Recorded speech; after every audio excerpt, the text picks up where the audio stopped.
बड'लेण्ड सोमावसारनायाव मुंख्लं जानाय जोहोलावफोरखौ गोसोखांनानै 35थि मुंख्लं सान फालिनायजों लोगोसे देग्लायनि मेट्रिक आरो हायार सेकेन्डारि आनजादाव उथ्रिनाय गुनगोनां फरायसाफोरखौ बरायदों मोदैबारि दख'रा एबसुआ।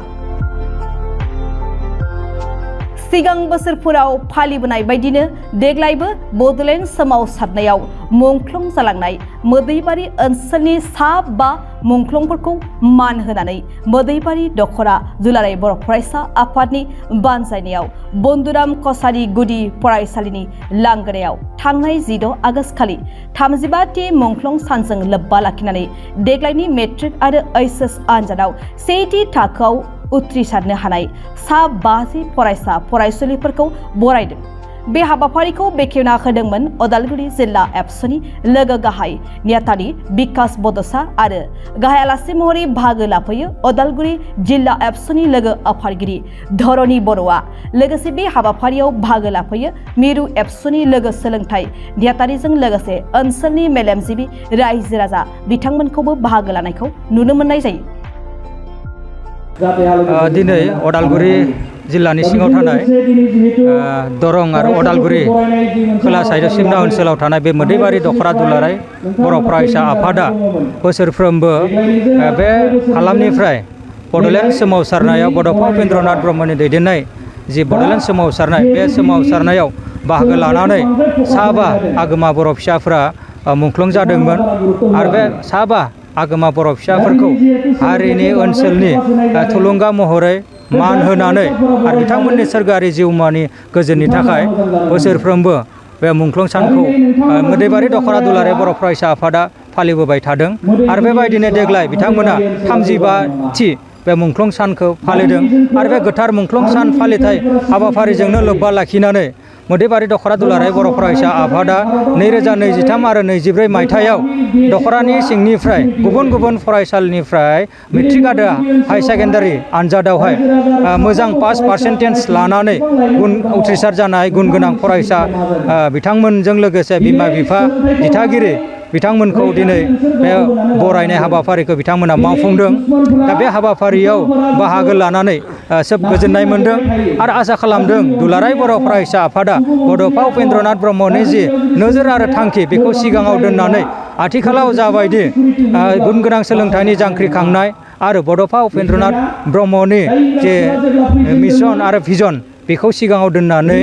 बर' हारिखौ मोनसे गेदेमा माहारि गायसननो थाखाय जि मोनसे थांखि बे थांखिनिनो मोनसे हाबाफारि जे बड'फा गोजोरथियारि सोलायनाय मावथांखि जाय मावथांखिनि गेजेरजों जोंनि गामि समाज ओनसोलाव जे समाज बेरेखा खामानिफोर बेफोरखौ गैया खालामनायजों लोगोसे जोंनि लाइमोन फरायसा फरायसुलि बिथांमोनखौ गुबुन गुबुन बिथिं जेरै गेलेनाय बिथिङाव